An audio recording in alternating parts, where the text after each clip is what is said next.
ప్రియమైన భక్తులు ఆర్యబంధువులరా, శ్రావణ పవిత్ర మాసంలో విశేష యజ్ఞాన్ని నిర్వహించుకున్నాం.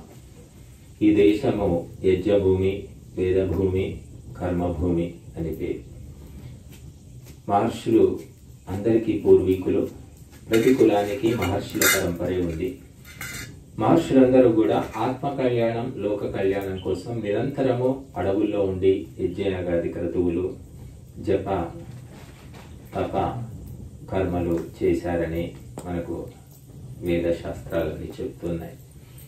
మహర్షుల యొక్క తపస్సు, ఈ యజ్ఞయాగాది కర్మల వల్ల ఈ దేశము అజేయంగా రత్నగర్భగా ఉండింది.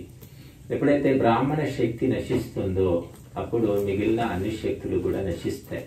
ఒకటి మనం గుర్తుపెట్టుకోవాలి, మైండ్ పవర్, బాడీ పవర్ అంటాం తెలుగులో. ఇంగ్లీష్లో, సంస్కృతంలో వేదం ఏం చెప్తుందంటే బ్రహ్మశక్తి, క్షాత్రశక్తి అని చెప్తుంది. బ్రహ్మశక్తి ఎప్పుడు నశిస్తుందో క్షాత్రశక్తి అంతకంటే దిగజారిపోతుంది. కనుక బ్రహ్మశక్తి అంటే మన తలకాయ, ఈ మెడ నుంచి కాళ్ళ వరకు ఉన్నది ఏంటి? క్షాత్రశక్తి అంటే బాడీ పవర్ అన్నమాట. కనుక బుద్ధిశక్తి నశించినప్పుడు, ఆ బుద్ధి సక్రమంగా ఆలోచించినప్పుడు, ఆ బుద్ధి సక్రమంగా మార్గనిర్దేశనం చేయనప్పుడు శరీరం ఏం చేస్తుందంటే గుంతలో పోయి పడుతుంది, లేకపోతే యాక్సిడెంట్ అవుతుంది. బట్ అన్నిటికీ మూలం ఏమిటి? మనస్సు, మెదడు, ఆలోచన, సంకల్పము. కనుక భారతదేశంలో ఎప్పుడైతే బ్రాహ్మణులు భ్రష్టులయ్యారో, అంటే మేము బ్రాహ్మణులము అని అనుకునేవాళ్ళు, అంటే జన్మగత బ్రాహ్మణులు అన్నమాట. కాబట్టి అప్పటికే వర్ణ వ్యవస్థ అనేది బాగా కుంచుకొని పోయింది. మరి పూర్వము మనకు వేద కాలంలో, అంటే వేదాలు పరిపూర్ణంగా అమలులో ఉన్న కాలంలోనేమో ఎక్కడ ఎవరు పుట్టినా, ఏ కులంలో ఏ ప్రాంతంలో పుట్టినా బుద్ధిమంతులందరినీ కూడా మేధావులుగా, విద్వాంసులుగా, బ్రాహ్మణులుగా అంగీకరించేవారు. అందుకే వ్యాసుడు పుట్టిన కులం ఏమిటి, వాల్మీకి పుట్టిన కులం ఏమిటి, ఇవన్నీ మనం ఆలోచిస్తే వాళ్ళు మరి మహర్షులుగా, మేధావులుగా విఖ్యాతి చెందారు. కాబట్టి అటువంటి పరంపర నశించి జన్మమూలకమైన వర్ణ వ్యవస్థ స్థిరపడినప్పుడు మరి భారతదేశం యొక్క పతనం మొదలైపోయింది. కాబట్టి ఆలోచనలు ఎప్పుడు భ్రష్టపడతాయో అప్పుడు తన వినాశనం తానే చేసుకుంటాడట, ఎవ్వరూ అతన్ని ఏమీ చేయలేరు. అలాగా మరి మన దేశము జగద్గురువుగా, అఖండమైన శక్తిగా, అఖండ భారతం ఉండేది. అసలు ఎంత పెద్ద దేశం ఉండేది. మనం ఈ చిన్నపాటి దేశాన్ని ఈనాడు నడపలేక చేస్తున్నారు నాయకులంతా కూడా. మరి ఒకప్పుడు ఆఫ్ఘనిస్తాన్, థాయిలాండ్, కాంబోడియా, శ్రీలంక, నేపాల్, ఇలా ఎన్నో దేశాలు కలిగినటువంటి విశాల భారతదేశం మనకుండేది. అటువంటిది క్రమక్రమంగా ఈ బుద్ధి నాశనంతో సర్వనాశనం జరిగి అన్ని మొక్కలు పోయి చివరికి ఈ మొక్క మిగిలింది. ఈ మొక్కలో కూడా మళ్ళీ ఎన్నో తొక్కలు ఉన్నాయి. అంటే కాశ్మీరు ఎప్పుడు మడుతూనే ఉంటుంది, ఇప్పుడు కేరళ కూడా మడుతూ ఉంది అక్కడ కూడా. అలాగా కొన్ని ఇప్పుడు 9 రాష్ట్రాల్లో హిందువులు మైనారిటీ కిందికి వచ్చేసారు. అంటే ఏదో కొద్ది మంది మిగిలారు. మిజోరం, మణిపూర్, అరుణాచల్ ప్రదేశ్, నాగాలాండ్, ఇటువంటి ఈశాన్య రాష్ట్రాలు అంటాం. ఈశాన్య రాష్ట్రాల లోపల క్రైస్తవ మతము, లేదంటే బౌద్ధ మతము, ఇంకేదో నాస్తికులు, కమ్యూనిస్టులు వీళ్ళు జమ అయిపోయారు. హిందువులు అనేవాళ్ళు లేకుండా పోయారు. దీనికి అన్నిటికీ కారణం ఎవరు అంటే ఇల్లు భర్త చెడిపోతే భార్యది తప్పు అని చెప్పారు, శిష్యుడు చెడిపోతే గురువుది తప్పు అని చెప్పారు, పేషెంట్ రోగం తగ్గకపోతే డాక్టర్ది తప్పు, ప్రజలు దుర్జనులైన ప్రభువు తప్పు, భార్య గయ్యాలైన ప్రాణనాథుని తప్పు అని. అలాగా భారతదేశ నాశనానికి కారణము విద్వాంసులు, మేధావులు, బ్రాహ్మణులు అనబడే వర్గమే అని నిర్ద్వంద్వంగా మనం చెప్పుకోవచ్చు. ఎందుకంటే వాళ్లలో తపస్సు తగ్గిపోయి స్వార్థము అనేది ఎప్పుడు పెరిగిందో, ఆ దోపిడీ తత్వం పెరిగిందో అప్పుడు ఇంకా దుష్ట శక్తులు ప్రపంచంలో విజృంభించి మన దేశం మీదకి దండయాత్రకు వచ్చాయి. చూడండి, ఎక్కడో పుట్టిన మతాలు, ఆ మతాలకు మన సంబంధం లేదు. ఆ మతాలు వచ్చి భారతదేశంలో విస్తరించాయి, ఈనాడు సవాలు విసురుతున్నాయి. కారణం ఏంటంటే బ్రహ్మశక్తి ఇప్పటికీ కూడా ఏమీ మేలుకోలేదు. ఏదో పూజలు చేసుకోవాలి, కొబ్బరికాయ కొట్టి ఓ పచ్చడి తీసుకెళ్ళి పచ్చడి చేసుకొని తినాలి, లేకపోతే ప్రదక్షిణలు చేసుకోండి, లేకపోతే మీ జాతకం బాగాలేదు తాయెత్తు కట్టుకోండి, శాంతి చేసుకోండి అని ఇలాగా సలహాలు ఇచ్చుకుంటూ ఉన్నారు తప్ప ఆ భగవద్గీతను బోధించడం లేదు, వేద ధర్మాలను తెలియజేయడం లేదు, మనుస్మృతిని చెప్పడం లేదు. ఏ శాస్త్రము కూడా ఏ గుడిలో కూడా చెప్తున్నట్టు మనకు కనిపించదు. ఎందుకంటే వీళ్ళు అనర్హులు, వీళ్ళు అయోగ్యులు, వీళ్ళు చెప్పకూడదు అనేటటువంటి ఒక స్వార్థ దృక్పథం కూడా ఉంది. అనగా అనగా రాగం, తినగా తినగా రోగం అన్నట్టు చెప్తూ ఉంటే తప్పకుండా మార్పు వస్తుంది. కానీ మార్పు రావాలంటే మొట్టమొదలు అధ్యాపకుడు పాఠం నేర్చి ఉంటే పాఠం చెప్తాడు. అతనికే పాఠం రానప్పుడు ఏం చెప్తాడు? కాబట్టి కేవలం ఏదో పూజలు చేసుకుని 4 మంత్రాలు నేర్చుకుని పొట్టబోసుకుంటున్నారు తప్ప భగవద్గీత కూడా ఒక్క అధ్యాయం కాదు, ఒక శ్లోకం కూడా రాని పండితులు అంటే పురోహితులు బోలెడు మంది గుళ్ళల్లో మురుగుతూ ఉన్నారు. వాళ్ళు ఓ పక్కనేమో ఇతర మతస్థులు వాళ్ళ మత గ్రంథాలను విచ్చల విడిగా రాత్రింబవలు నూరి పోస్తూ ఉన్నారు. ఆ మతోన్మాదం నెత్తికెక్కినటువంటి వాళ్ళు భారత ప్రభుత్వాన్ని కూడా సవాలు విసురుతున్నారు. మరి మనకేంటంటే ఏ ఉన్మాదము లేదు, మనకు ఒకటే ఉన్మాదం, ధన ఉన్మాదం, డబ్బు సంపాదించాలనే పిచ్చి ఎక్కింది. ఎందుకు ఎక్కిందంటే మనము ధర్మాన్ని ఎక్కించలేదు కాబట్టి, అక్కడ ఖాళీ ఉంది కాబట్టి ఆ స్థానాన్ని ఆ డబ్బు సంపాదించాలనే పిచ్చి ఆక్రమించింది.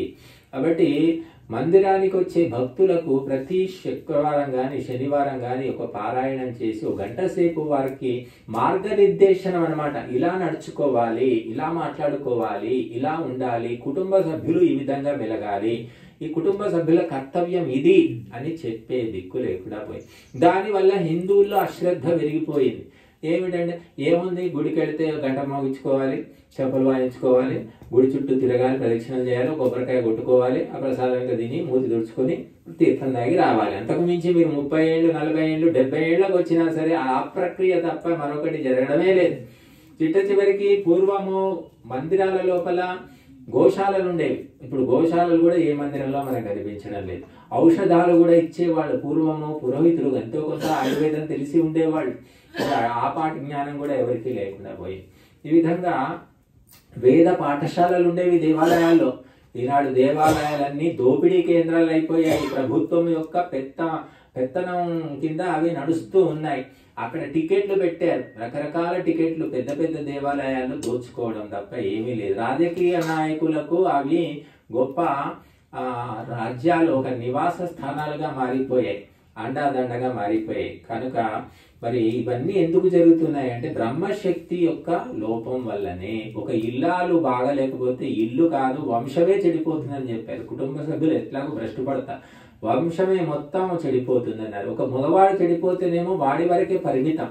అలాగే ఒక ఇల్లాలు బాగుపడితే కూడా కుటుంబం అంతా బాగుపడుతుంది. అలాగే బ్రహ్మశక్తి, బ్రాహ్మణుడు, విద్వాంసుడు ఒక్కడు బాగున్నాడంటే ఎంతో గొప్ప ఉద్ధరణ చేస్తాడు. ధర్మోద్ధరణ, దేశోద్ధరణ.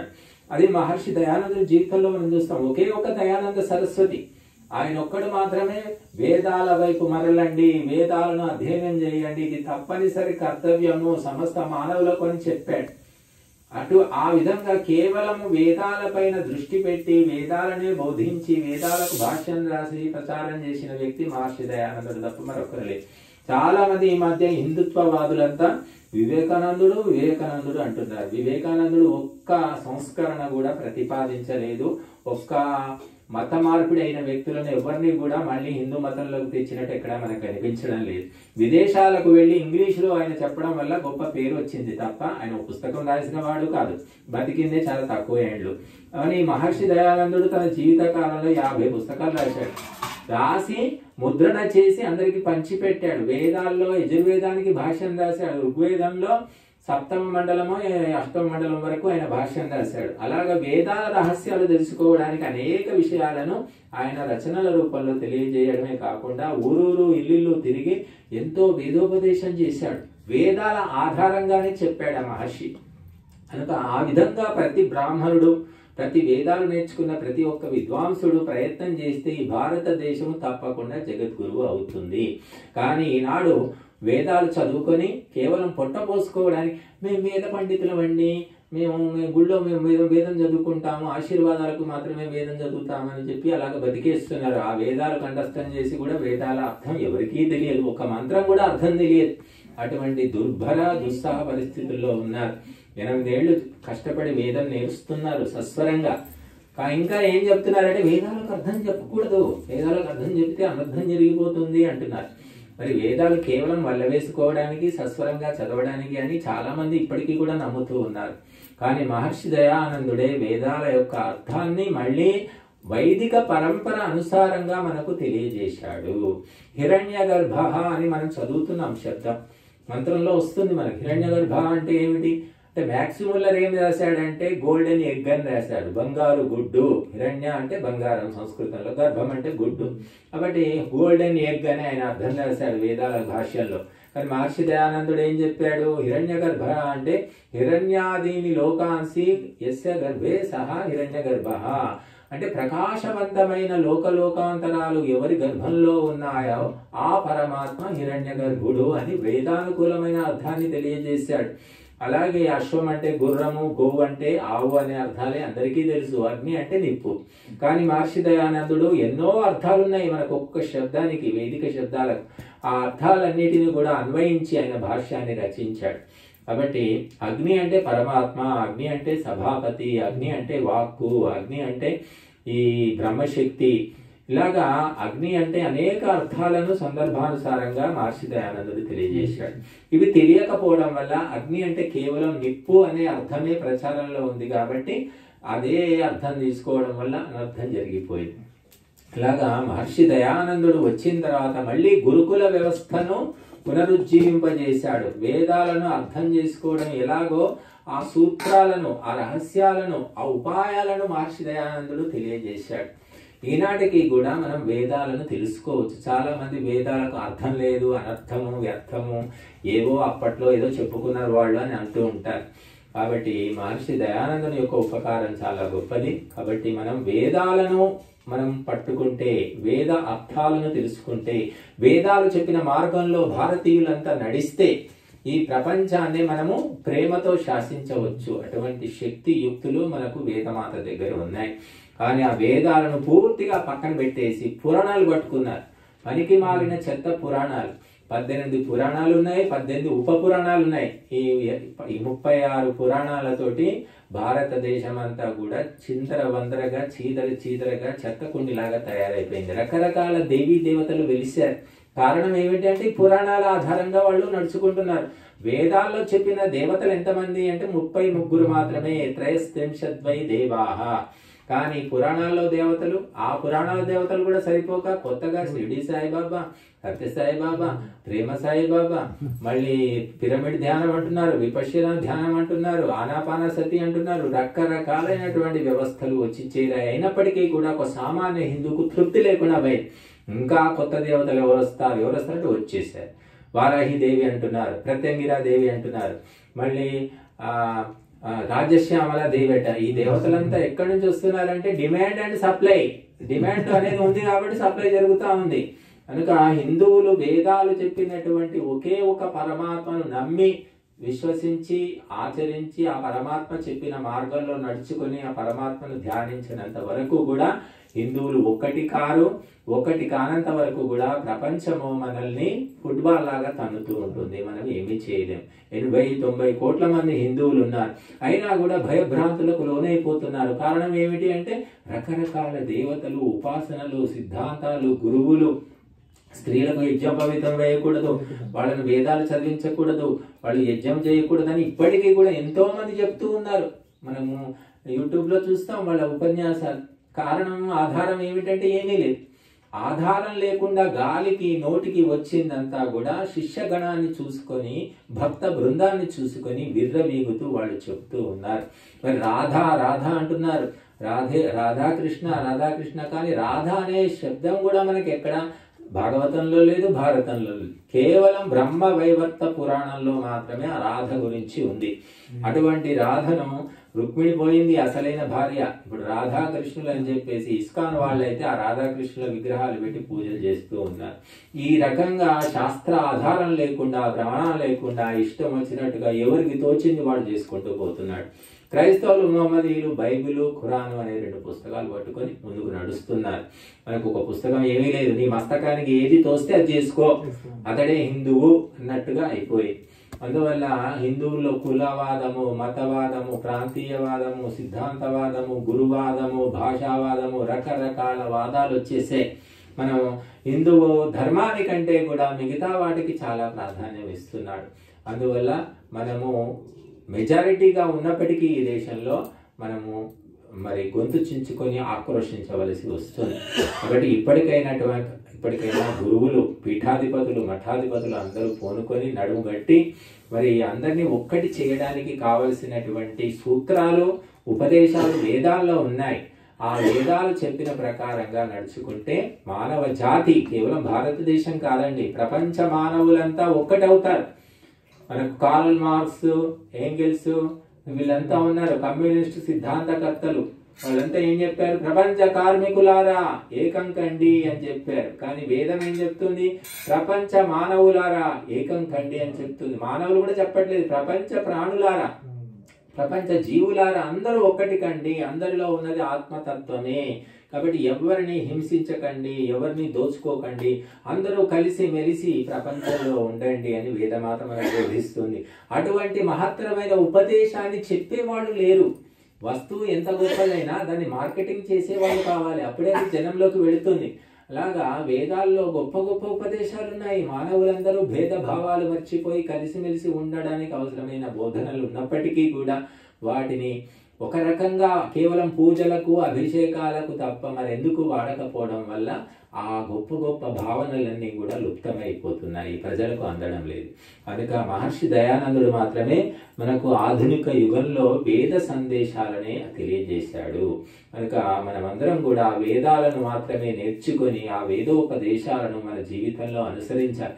కొంతమంది చెప్తూ ఉన్నారు ఇప్పటికీ కూడా వేదాల్లో అశ్వమేధం అంటే గుర్రాన్ని చంపాలి, గోమేధం అంటే గోవుని చంపాలి, నరమేధం అంటే మనిషిని చంపాలి, అజామేధం అంటే మేకని చంపాలని ఇటువంటివి ఉన్నాయి వేదాల్లో అని కొందరు చెప్తూ ఉన్నారు. కానీ మహర్షి దయానందుడు సప్రమాణంగా అవన్నీ కూడా అబద్ధపు సిద్ధాంతాలు, వేదాలకు సంబంధం లేదని చెప్పారు. ఎందుకంటే వేదమే స్వయంగా చెప్తుంది, గామ్మా హింసీహి అవిమ్మా హింసీహి మా హింసీహి ఏకశఫం పశుం మా హింసి సర్వభూతాన్ని. ఇటువంటి వాక్యాల్లో వేదాల్లో కొల్లలుగా ఉన్నాయి. ఏ ప్రాణిని కూడా హింసించకని వేదం చెప్తూ ఉంటే మేకను కోయి, ఆవును కోయి, లేకపోతే గుర్రాన్ని కోయి అని ఎక్కడుంది? ఎందుకంటే అశ్వం అంటే గుర్రం అనే అర్థం ఒకటే తీసుకున్నారు, ఇంకా 99 అర్థాలు ఉన్నాయి. వాటిని పక్కన పెట్టేయడం వల్ల ఈ అర్థం జరిగింది. కారణం వేదాలను లోతుగా అధ్యయనం చేయకపోవడమే. ఇప్పటికీ కూడా బ్రాహ్మణులు అనుకునే వాళ్లతో నేను చాలాసార్లు మాట్లాడాను ప్రేమపూర్వకమైన వార్తాలాపంలో.